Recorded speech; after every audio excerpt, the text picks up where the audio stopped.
Hello, I'm Rosemary Tantrabinsko, and let's talk about marketing.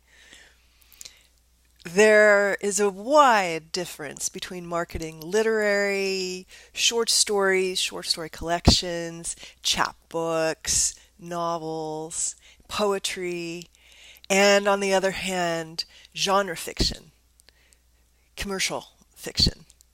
And as somebody who has straddled both worlds, I would like to give my unique perspective on that, partly because I also have published other people's books. I've published my own books and been published widely as well, with short stories, collections, chapbooks, novellas, etc. And I teach creative writing classes, and I edit manuscripts, I coach, and so I'm looking at it from all directions at once here. And so what I see is the literary world is it's about how we feel. It's we're writing something to express our vision of the world, our personal mood that we would like to convey to the reader so that the reader can also experience this mood. Sometimes the mood is dreamy and atmospheric and something that can't be labeled easily. A lot of the times that's the point of literature and poetry, is to create a mood in the reader that can't be labeled. You're trying to get across something that can't be paraphrased. And you're working with inchoate materials, ambiguity. Sometimes the endings are downers. Sometimes the characters are very, very complex. Sometimes you're trying to get across political ideas or philosophical ideas. And that's great. That's all great. It just that needs its own type of marketing compared to what everybody talks about with marketing, which is the genre fiction. If you're marketing your literary work of any of those types, then it's mostly about forming a community, jumping into the community. There's a large community of writers out there. A small portion of them are the literary community. And that's who you need to familiarize yourself with. And there are few enough of them that you can actually make a niche. You can make a name for yourself, and people will know who you are. And this is fairly easy to do. That is basically literary marketing. So usually you're going to start first with poems or short stories in magazines and anthologies.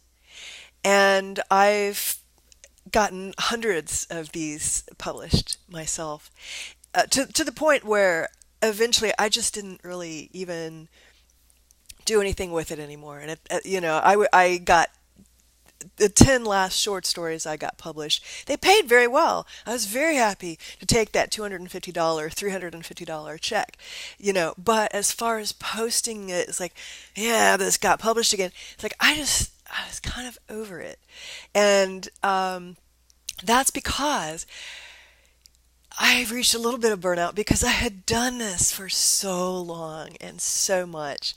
And so, very few people are going to get to that point of burnout, but that's part of why I switched from one to the other. So I still do that, however, mostly for the books that I publish by other people. I will generate a buzz for those books. Now, you have to read these people's work. You have to really sincerely care about these people's work. Not everybody, you're going to have your own particular style that you like. Maybe you like bizarro, maybe you like fabulism or the new weird, or, familiarize yourself with all the different niches of interstitial fiction, the types of literary fiction. There are so many different specific types, like magical realism, for example. It has a lot of rules.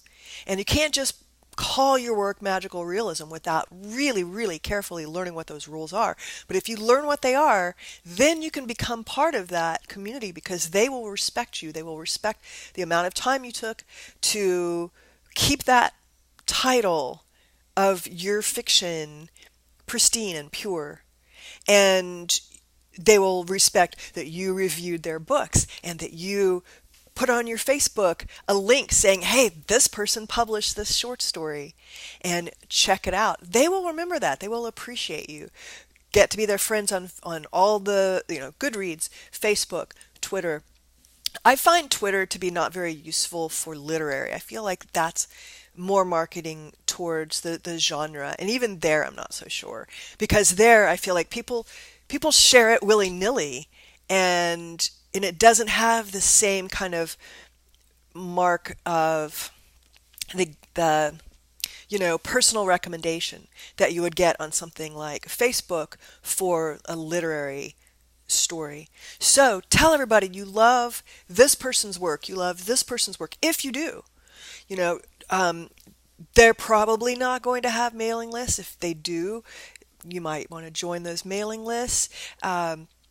You might want to have conversations with them, personal conversations as much as possible, playful, creative, not dull and businesslike. That's not the way you do it in this world. So, you have to really make friends with these people. Making friends in the literary world is marketing. And you can't expect to get very many reviews on Amazon, for example. It's just not going to happen with literary fiction, especially if it's not published by one of the major publishing houses. And they do not really put out much literary fiction because very few people read that stuff anymore. Unfortunately, it's the case. Even fewer people read poetry.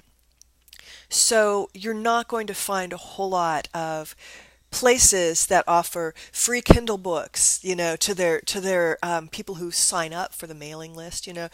What's the free book of the day? That's not going to happen much with literary, and people are not going